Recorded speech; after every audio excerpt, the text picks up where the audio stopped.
এরকম ছিল না, যে এত শিক্ষা দীক্ষা ছিল না, কিন্তু মসজিদের টাকা পয়সা রাখছে, খেয়ানত করছে, এরকম হয়নি। শিক্ষা দীক্ষা ছিল না। আর এখন গ্রামের অবস্থা কি? যাকে ক্যাশিয়ার বানাইবেন সে দেখবেন আর সঠিকভাবে হিসাব দিবে না। প্রত্যেকটা গ্রামের মসজিদের অবস্থা, শহরও আছে। এই চোরগুলি দলীয় প্রভাব বিস্তার করে মসজিদ পর্যন্ত দখল করছে।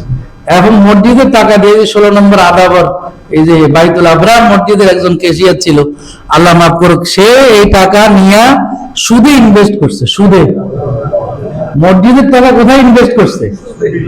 আপনি বুঝেন আমরা কোথায় আছি? মসজিদের টাকা সুদে ইনভেস্ট করে পরে সে বড় ব্যবসায়ী হয়েছে, হঠাৎ করে স্ট্রোক করে মারা গেছে।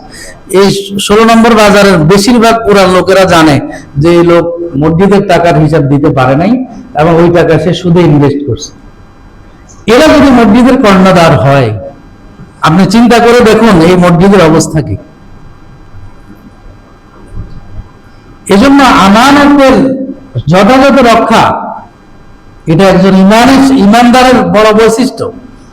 আপনি আশ্চর্য হয়ে যাবেন, মক্কার কাফেরদের ইতিহাস পড়ে দেখুন, আইয়ামে জাহিলিয়াতের ইতিহাস পড়ে দেখুন, তাদের মধ্যে অনেক বর্বরতার স্বভাব ছিল, কিন্তু কেউ মিথ্যা বলে নাই, মিথ্যা বলতো না, মিথ্যাকে তারা অপছন্দ করত।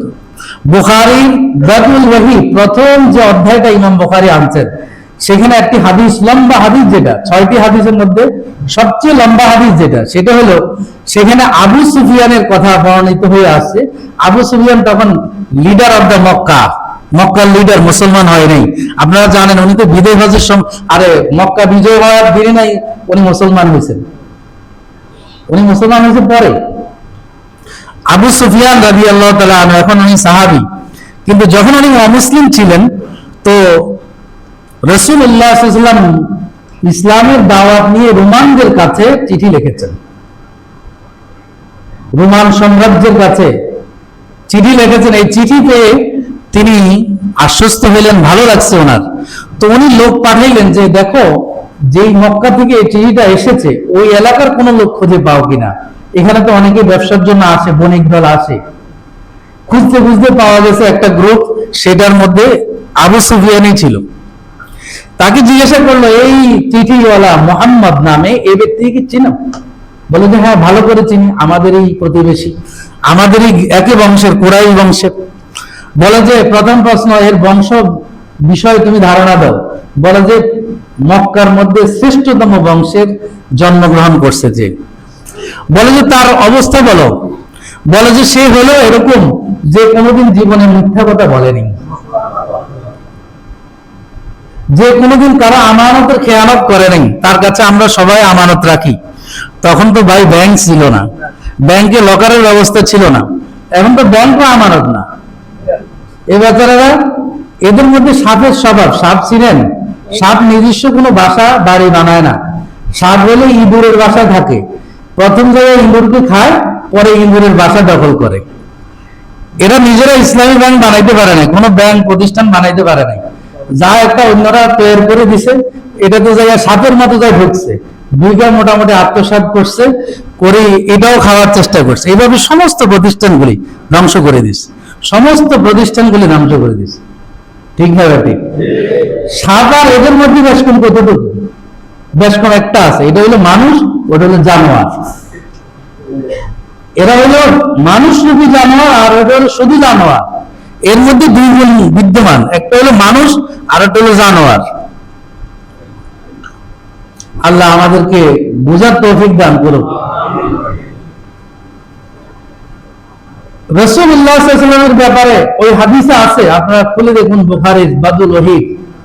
উনি বলতেছেন যে আমার ইচ্ছা হয়েছে যে একটু, যেটা আমাদের প্রতিপক্ষ, একটু বাড়িয়ে কমিয়ে বলি, কিন্তু আমার বিবেকে বাধা দিচ্ছে যে না, বাড়ায় কমায় বলতে পারবো না, যেটা সত্য সেটাই, যে সবচেয়ে আমাদের মধ্যে সত্যবাদী সেই, কোনোদিন কোনো মিথ্যা কারোর সাথে বলে নাই, কারো আমানতের কোনোদিন খেয়ানত করে নাই। রাসূলের ব্যাপারে এরকম সাক্ষ্য দিয়েছে আবু সুফিয়ান, যখন সে অমুসলিম কাফের। আর তাদের ব্যাপারে, মক্কার কাফেরদের ব্যাপারে কিতাবাদিতে আছে, উল্লেখিত আছে হাদিসের কিতাবগুলিতে, যে তারা মিথ্যাকে পছন্দ করত না। অন্য খারাপ গুণ ছিল ঠিক, কিন্তু কোনোদিন মিথ্যা বলতো না। আর আজকে আমি মুসলমান, আমি নামাজও পড়ি, আবার তাহাজ্জুদও পড়ি, এই কথাও বলি, কিন্তু আমার কথার মধ্যে সত্যতা খুঁজেই পাওয়া যায় না। আমি কিসের মুসলমান? এই জন্য আমাদের কয়েকজন যারা গেছে গণভবন দেখতে, সবাই ছবি তুলে আমি দেখাইছি যে মদের বোতল বেডরুমে সব মদের বোতল পাওয়া গেছে। এই যে জাতির সাথে মিথ্যা বলা, যে তাহাজ্জুদ পড়ে, এ করে সে করে, এটা যে মিথ্যা, এটার একটা প্রমাণ সচক্ষে আমি কয়েকজনকে আপনাদের সামনে হাজির করতে পারবো, তারা দেখছে সব মদের বোতল। আর কোন সুস্থ মানুষ এভাবে মানুষ হত্যা করতে পারে না যদি সে মদ না খায়, মিথ্যা কথা বলতে পারে না সে যদি ড্রিঙ্ক না করে। এই জন্য এটাই সত্য, ওটার জাতির সাথে একটা প্রতারণা। কারণ আমি দেখেছি 96-তে পড়তে আর তসবি, আমি নিজে নিজ হাতে সচক্ষে দেখছি, তখন আমার পর্দার বয়স হয়নি। আমি দেখেছি নির্বাচনী সমাবেশ। এজন্য এদেরকে চিহ্নিত করতে হবে, এরা হলো এই সমাজের সবচেয়ে একটা ভাইরাস। এটা করোনা ভাইরাস থেকেও জঘন্য। কোন সেক্টরটা ঠিক রাখছে আপনি দেখান যে এই সেক্টরটা একটা সুরক্ষিত ভালো আছে। একটা জমি আপনি রেজিস্ট্রি করতে যাবেন, সেখানে ঘুষ। আমি গেছি জমির খাজনা দিতে, এটা সরকার পাবে, মাত্র খাজনা 2000 কত টাকা সরকারের ইয়েতে জমা হইলো, আর আমার থেকে 13,000 টাকা নিচ্ছে। হবে না, আমি ফিরে চলে এসছি। আমি তো এই কাজ করি না, ঘুষ দিও না, খাইও না। সে দাড়ি-টাড়িওয়ালা কয় অনেক ওয়াজ, প্রথম গেছি আর অনেক ওয়াজ কয়, হুজুর আমি তো এক মসজিদের সেক্রেটারি। শুনছেন? ওয়াজের মধ্যে এটাও লাগাইছে, অথচ ঘুষ খেতে 1 টাকাও কম নিল না। এভাবে আপনি দেখেন, একটা বিদ্যুতের একটা মিটার আপনি আনবেন, গ্রামে যারা আছেন, এখানে যারা আছেন, জিজ্ঞেস করেন, আর আপনি বাড়ি উঠে দিচ্ছেন নিজে টাকা দিয়ে, এরা এসে হাজির যে আমাদেরকে চাঁদা দিতে হবে। এরা কারা? এরা তো ওই দলের লোকেরাই। ওরে আমার কাছে অনেক বাড়িওয়ালারা এখানে অভিযোগ দিচ্ছে, অনেক, তাদের কাজ বন্ধ করে দিয়েছে, তাদের কর্মচারীদেরকে পিটাইছে। এগুলি শিখান মানুষকে, মানুষকে মানুষ বানানো শিখান, কোরআন পড়ানো শিখান, নামাজি বানান, চোর আর বাটপার বানান। এটা কি কোনো দলের ম্যানিফেস্টো হইতে পারে, আদর্শ হইতে পারে? আমি চোর আর বাটপার বানাইলাম একজনকে। পৃথিবীর এই পাশ্চাত্য জগতে অনেক অশ্লীলতা আছে, আপনারা জানেন, কিন্তু তারাও মিথ্যা কথা বলতে একটু ভাবিয়ে চিন্তে বলে। তারা মানুষের অধিকার নষ্ট করতে একটু ভেবে চিন্তে করে। আপনি জাপানিদেরকে দেখেন, যারা দেখেন তাদের অবস্থা, মনে হয় যেন পৃথিবীতে যদি ইমান তাদের থাকতো, সবচেয়ে আগে তারা জান্নাতে চলে যেত। কি ভাই, বাস্তব না বাস্তব? আর আমরা মুসলমান, আমাদের স্বভাব হলো শুধু কথা কথা মিথ্যা, কথা কথা মিথ্যা। আরে ভাই, সত্যবাদীদের সাথে ব্যবসা করলে ব্যবসা হয় না, কে বলছে আপনাকে মিথ্যা বলতে হবে? সত্যবাদীদের সাথে, আমানতদারের সাথে ব্যবসা না করলে হবে না, কে বলছে? আপনি মাপে কেন কম দিচ্ছেন? আল্লাহ তাআলা স্পষ্ট সূরা নাযিল করছেন, ওয়াইলুল লিল মুতাফফিফিন আল্লাযীনা ইযা কালু আলান নাসি ইস্তাওফুন ওয়া ইযা কালু আও ওয়াজানুহুম ইখসিরুন। যারা মানুষের অধিকার ক্ষুণ্ণ করে তাদের জন্য দুর্ভোগ, ধ্বংস। আল্লাহ বলছেন এরা দুনিয়াতেও ধ্বংস হবে, আখিরাতেও ধ্বংস। দুনিয়াতে ধ্বংস আমরা দেখছি, যারা অবৈধভাবে মানুষের সম্পদ হড়প করে, তাদের এই সম্পদ তাদের জন্য আযাবের কারণ হয়, আযাবের কারণ হয়। এই জন্য কারো অধিকার ধ্বংস করার অধিকার ইসলাম দেয় নাই। ইসলাম অধিকার সংরক্ষণ করছে। আমি তো সেটা ভোটের অধিকার হোক, যেটাই হোক, কথা বলার অধিকার হোক। রাসূলুল্লাহ সাল্লাল্লাহু আলাইহি সাল্লামের জামানায় আপনি তর্ক করতে পারতেন। রাসূলের কাছে আয়েশা বলছে, আপনি যে হক নবী, বলেন কেমনে আপনি হক? কি ভাই বলেন? রাসূলের কাছে আয়েশা এই কথা বলেন যে আপনি যে সত্য নবী, এর প্রমাণ কি? অহেতুক প্রশ্ন করছে, বলেন তো দেখি 3টা প্রশ্নের উত্তর দিতে পারলে আমি বুঝবো আপনি সত্য নবী। কি প্রশ্ন? যে সর্বপ্রথম জান্নাতীদের খাবার কি দিয়ে হবে? এটা রাসূল তখন জানতেন না। রাসূলকে জানানো হয়েছে যে এটা মাছের কলিজা দিয়ে সর্বপ্রথম মেহমানদারি করা হবে। এটা তাওরাতের মধ্যে ছিল, ইহুদিরা জানে। তো ইহুদিরা চিন্তা করছে, যদি উনি সত্য নবী হয়ে থাকেন তাহলে আসমানের খবর উনি জানবেন, ওনাকে জানাবে অথবা জানা থাকবে ওনার। সেটাই হয়েছে, ঈমান গ্রহণ করছে। পরীক্ষা তো শেষ নেই, হযরত সালমান ফারসি যাইয়া শুধু রাসূলের পিছন পিছে দাঁড়াইতেন। উনি জানেন যে শেষ নবীর পিছনে মোহরে নবুয়ত থাকবে, এটা সিলের মতো গোল আকারে মুহাম্মদ রাসূলুল্লাহ। এটা রাসূলের অটোমেটিক পিঠে এখানে ছিল, দুই বাহুর মাঝখানে। তো বারবার রাসূল তো ঢেকে থাকেন, একবার চাদর সরে গেছে তখন দেখছেন। আরেকটা আলামত ছিল, রাসূল সাল্লাল্লাহু আলাইহি ওয়াসাল্লাম যেখানে হিজরত করবেন সেটা বালুকা মরুভূমি এলাকা হবে, খেজুর সেই দেশে বেশি উৎপাদন হবে। এটা মদিনার সাথে সবচেয়ে মিল, এটা তো উনি পাইছেন। কিন্তু রাসূলুল্লাহ সাল্লাল্লাহু আলাইহি ওয়াসাল্লামের পিঠের মোহর নবুয়তটা বারবার যাইয়াও দেখা সম্ভব হয়নি। পরে যখন দেখছেন, এরপরে আরেকটা চিহ্ন ছিল, যদি হক সত্য নবী হয় তাহলে উনি সদকা গ্রহণ করবেন না, উনি হাদিয়া নেবেন। একদিন যাইয়া উনি তো বাগানে কাজ করতেন, যদি উনি শাহজাদা ছিলেন, শুধু মুসলমান হওয়ার অপরাধে তিনি গোলাম হয়েছেন। কিছু খেজুর নিয়ে বলছেন, হুজুর এগুলি সাদকা। রাসূল খান নাই, বললেন যে এটা সাদকা ফান্ডে দিয়ে দাও, গরিব এতিম যারা ওদের সাদকা ফান্ডে।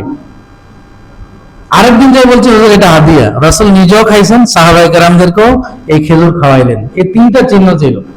হযরত সালমান ফারসি রাদিয়াল্লাহু তাআলা আনহু এটা দেখছেন, দেখে উনি মুসলমান হয়ে গেছে, যে আপনি সত্য নবী, এর মধ্যে আর কোনো সন্দেহ নাই। কারণ সালমান ফারসি খ্রিস্টান ধর্ম দীক্ষিত ছিলেন, উনি খ্রিস্টান ধর্মের অনেক বড় পণ্ডিত ছিলেন, লম্বা হায়াত পাইছেন, প্রায় 190 বছরের মতো ওনার হায়াত ছিল, লম্বা হায়াত পাইছেন উনি। এই জন্য মিথ্যা বলা এটা মুসলমানের সাথে স্বভাব নয়। আজকে পৃথিবীতে যদি ধরেন সবচেয়ে মিথ্যা বলে হলো মুসলমান। আর বাঙালিদের একটা বদনাম পুরো বিশ্বাস, বাঙালি মানে এরা অবিশ্বাস করে, এদেরকে কেউ বিশ্বাস করতে চায় না। আমি যেটা যতগুলা ঘুরছি আর যতটুকু আমার অভিজ্ঞতা অর্জন হয়েছে, যে প্রথম মনে করে এটা একটা বিশৃঙ্খল, যে প্লেনে উঠতে ধাক্কা ধাক্কি, বাসে উঠতে ধাক্কা ধাক্কি, এয়ারপোর্টে ইমিগ্রেশনে ধাক্কা ধাক্কি, সব জায়গায় ধাক্কা ধাক্কি, কোনো ডিসিপ্লিন নেই। 2 নম্বর হলো যে এরা মিথ্যা বলবে, এটা একটা প্রচলিত হয়ে গেছে। আরে ভাই, মুসলমান কেমনি মিথ্যা বলবে?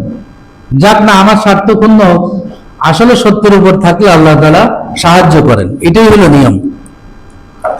এই জন্য আল্লাহ তাআলা বলছেন, যারা ইমানদার, প্রকৃত ইমানদার, সফল মুমিন, তাদের প্রকৃত গুণাবলীর মধ্যে অন্যতম 5 নম্বর গুণাবলী হলো তারা আমানতকে রক্ষা করবে। আর আল্লাহ বলতেছেন যে আমানত যারা রক্ষা করে, এটা আমার নির্দেশ, তোমরা যেন আমানতকে রক্ষা করবে, তাহলে এটা ফরজ হয়ে যায়। এই ফরজ লঙ্ঘন করলে কবিরা গুনাহ হয়।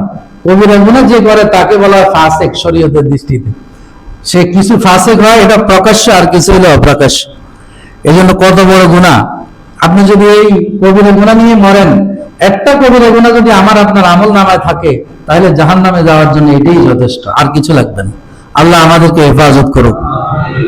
এই জন্য যত কিছুই হোক সত্য বলবো, কোনোদিন মিথ্যা বলবো না ইনশাআল্লাহ। কোনোদিন কারো আমানতের খেয়ানত করবো না। কোনোদিন কারোর সাথে ওয়াদা করলে সেটা যথার্থ রক্ষা করার চেষ্টা করব। পারছি না ভাই, আপনাকে তো আমার ওয়াদা ছিল 1 মাস পরে টাকাটা পরিশোধ করার, তা আমি দিতে পারছি না, আপনি আমাকে আরেকটু সুযোগ দেন, বাস হয়ে গেল। এখন 30 তারিখে আর ফোন ধরে না, ফোন বন্ধ করে বসে আছে। এটা হলো আমাদের 90% বাঙালি স্বভাব, ঠিক না বেঠিক? আর যদি আদম ব্যবসায়ী হয়, আদম ব্যবসায়ী বুঝেননি, বিদেশের লোক নেয়, তাহলে এদের মধ্যে ধোঁকাবাজ, মিথ্যুক, প্রতারক বাংলাদেশে কোনো ব্যবসায়ী আছে কিনা আমার জানা নেই। কি বিশ্বাস করেন? এটা আমার সাথে বাসে বসা, কয় এই যে আমি তো আছে হলো নিউ মার্কেট, আমি তো এই শ্যামলী আসতেছি, চলে আসতেছি। এরপরে ফোন দিয়ে করবো, আপনার বিষয় তো হয়ে গেছে, আসলে কোনো খবরও নেই, আপনার টাকা তাড়াতাড়ি দেন, বিষয় হয়ে গেছে, বিষয় আমার কাছে আছে, আপনি তাড়াতাড়ি টাকা দেন। এটা হয়তো এখন কমতে পারে, কিন্তু এরাই ছিল সবচেয়ে বেশি প্রতারক। মানুষের টাকা পয়সা, অর্থ সম্পদ যদি লুট করে থাকে অবৈধভাবে, মিথ্যা কইয়া, তাহলে এটা হলো আদম ব্যবসায়ীরা করছে। এটা আমার চোখে দেখা, যেগুলি অভিজ্ঞতা। কত মানুষ ভিটা মাটি, গরু ছাগল বিক্রি করে আয়নায় বিদেশ যাবে, এই জন্য দিছে, টাকা নিয়ে আর কোনো খোঁজ খবর নেই। কি ভাই, এটা সত্য না মিথ্যা? সৌদি আরবে প্রথম ভিসা দিছে ফ্রি, আপনারা তো জানেন না, এখনো অনেক ভিসাটা ফ্রি। কিন্তু এরা ট্রাভেলস ওয়ালারা এটাকে অনেক দামে বিক্রি করে, এক একজন আঙ্গুল ফুলে কলা গাছ আছে। এই যে আমাদের কুমিল্লার লোটাস কামাল, আসলে তো লোটাস তো মানে পদ্ম ফুল, এটা গোবর কামাল পেলে ভালো হয়। গোবর কামাল বলেন, ও ছিল অনেক গরিবের ছেলে, একদম গরিবের ছেলে। আমাদের ওই বাগমারা স্কুলের, হাই স্কুলের মাস্টার যিনি ছিলেন, উনি দেখলেন যে ছেলেটা মেধাবী, সবার থেকে জাকাতের টাকা উঠাইয়া, সাহায্য উঠাইয়া এই ছেলেটাকে পড়াশোনা করাইছে। করাইয়া এখন হয়েছে কি, জাতির জন্য একটা অভিশাপ হয়ে গেছে। দিনে মদ, রাতে মদ খায়, দিনে এত অর্থমন্ত্রী বানাইছে, এত সংসদে আইসাও এত জোরে। এগুলি সবগুলি মদখোর। এই স্বরাষ্ট্রমন্ত্রী একটা দেখছেন না, ও দেখলেই বোঝা যাবে এটা মদখোর সবগুলি। কারণ অবৈধ টাকা, অবৈধ সম্পদ যারা কামায়, এটার ব্যবহারও অবৈধ হয়। আপনি মনে রাখবেন এই কথা, যাদের পেটে হারাম যায়, এই হারামের প্রভাব হলো এটা আপনাকে 2 নম্বরের দিকে ডাকবে, হয়তো জিনা অথবা অন্যায়, অপরাধ, জুলুম, অত্যাচার, এদিকে আপনাকে ধাবিত করবে। এই জন্য হারাম খাওয়া শরীয়তে এত কঠোর ভাবে নিষেধ। এটা একটা প্রতিক্রিয়া আছে, এটা ফুয়েল। এটা যার ভিতরে ঢুকবে তার একটা প্রভাব, প্রতিক্রিয়া তার পুরা শরীরে আপনি দেখতে পাবেন। এরা পড়াইছে, ঢাকা ইউনিভার্সিটি পর্যন্ত আসছে, এই জন্য তারা লোটাস কামাল নাম দিয়েছে। এরপর এই সৌদি ভিসাগুলি এভাবে সিন্ডিকেট করে প্রথম এই এত টাকার মালিক হয়েছে ওইটা করে। এরপরে তো শেয়ার বাজার কেলেঙ্কারি, এই সে বিভিন্ন কিছু পরবর্তীতে অ্যাড হয়েছে। মূল তার ব্যবসা ছিল ওই আদম ব্যবসা। আমি তো সবার খবর আমার জানা আছে, বাংলাদেশে এরা এখন জনপ্রতিনিধি হয়, এমপি হয়, মন্ত্রী হয়, সব চোর ডাকাত, সব হলো চোর ডাকাত। ভালো মানুষ যদি আসতো আমাদের কপালে, সবাই চায় কিন্তু ভালো মানুষকে কেউ দিতে চায়, হুজুরা কি হইব নি, হুজুরাকে ভোট দিয়ে পাঁচায় লাভ আছে। আরে আপনি চেষ্টা করেন, সবাই মিলে উদ্যোগ নেন যে একজন ভালো মানুষ আসুক, ভালো মানুষ আসলে সেবা পাবেন আপনি। ইন্ডিয়ার মতো একটা দেশ, যারা এখনো বাথরুম করাও শিখে নাই, বাথরুমে যাইয়া রাস্তাঘাটে বাথরুম করে, তারা পর্যন্ত কলিকাতা যে এয়ারপোর্ট তৈরি করছে আমাদের এয়ারপোর্ট থেকে 3 গুণ বড় হবে। তারা মেট্রো রেল করছে 80 সালে, 80 দশক, আর আমরা এই 2000 সালের পরে করে আমরা কত ঢুন্ডুরা বাজাই। কি ভাই, চেন্নাই একটা তাদের প্রদেশ, সেখানে যান, দেখেন সেখানে মেট্রো রেল আছে, সেখানে রাস্তাঘাট আপনি দেখলে মনে হবে যে বড় বড় হাইওয়ে করে রাখছে। শুধুমাত্র হিন্দু হইলেও আমাদের চেয়ে অনেক দুর্নীতিতে তারা কম আছে, অনেক। একটা নাগরিকের অধিকার, জামালপুর থেকে এক লোক চলে গেছে, আমি বললাম যে আপনি বাংলাদেশ ছেড়ে চলে এসেছেন কেন? আপনাদের দেশে কি আছে? আমাকে এখানে রেশন কার্ড দেয়, আমাকে নাগরিক সুযোগ সুবিধা দিচ্ছে, আমার ছেলে যদি স্কুলে যাওয়ার উপযুক্ত হয় তাকে একটা সাইকেল দিবে, 10,000 টাকা দিবে সাইকেল কেনার জন্য, আমার চিকিৎসা ভাতা দিবে 5,000 টাকা যদি আমি অসুস্থ হসপিটালে ভর্তি হই। আপনার দেশে নাগরিক সুবিধা কি আছে? বাস্তবতা তো কিছুই নেই, আছে নাকি? যদি কিছু থাকে এটা দলীয় ভাবে বন্টন হয়, এমপি আর এরপরে চেয়ারম্যান, মেম্বারের। আপনি দেখেন না করোনার সময় তেল, চাল, ডাল সব মেম্বারের ঘরে পাওয়া গেছে, চেয়ারম্যানের ঘরে পাওয়া গেছে। কি ভাই, ঠিক না ভাই? বিধবা ভাতা চালু আছে, কিন্তু সব বিধবা ভাতা খায় কে? যারা স্বামী আছে এরা খায়। চেয়ারম্যানের বউ আছে 100 জন বানায়, ওরে সব ওদের নামে বিকাশ করা, নগদ করা, ওখানে খায়। সুযোগ সুবিধা, আইন কানুন মানে কি? পুলিশ যদি একটা আইন কানুন নতুন করে বানাইতে পারে, সে মনে করে নতুন করে ঘুষ খাওয়ার একটা নতুন রাস্তা সরকার আমাদের জন্য করে দিয়েছে। আইনের কোনো প্রয়োগ নাই, আইনের শাসন নাই, আমানতের রক্ষা নাই। আজকে প্রশাসন সবচেয়ে দুর্নীতিগ্রস্ত হওয়াতে জনগণ অধিকার থেকে বঞ্চিত। এ ধরে ধরে মানুষকে এই সময়ও যত আমভোটারি ব্যবসায়ী আছে ধরে ধরে নিয়ে 5 লাখ 10 লাখ এদের থেকে নিচ্ছে। কি অন্যায় করছে এরা? ব্যবসা করে, মানে একজনে ব্যবসা করে খাবে, চাঁদাবাজি করবে না, সেটার সুযোগও এই দেশে নাই, সে নাগরিক অধিকারটাও নেই। একজনে চাকরি করে খাবে, বাড়ি করছে, তার টাকা দিই, কেন সে করলো? তার থেকে চাঁদা আদায় করবে। আমাদের দেশের অবস্থা তো এরকম ভাই, ঠিক না ভাই? ঠিক। এই জন্য একজন প্রকৃত ইমানদার আল্লাহওয়ালা যদি না হয়, তাহলে রাষ্ট্রের কোন জায়গায় বসাইয়া আপনি কোনো অধিকার তার থেকে পাবেন না। এই জন্য প্রথম গুণ যেগুলি, যে প্রকৃত মুমিন বানান, প্রকৃত মুমিন হন। প্রকৃত মুমিনের গুণ হলো সে কারো আমানতের খেয়ানত করবে না, কারোর সাথে কৃত ওয়াদা সে ভঙ্গ করবে না। আল্লাহ তাআলা আমাদেরকে সহিহ বুঝে আমল করার তৌফিক দান করুক। যারা আমরা কবুল জুমা পড়িনি, কবুল জুমা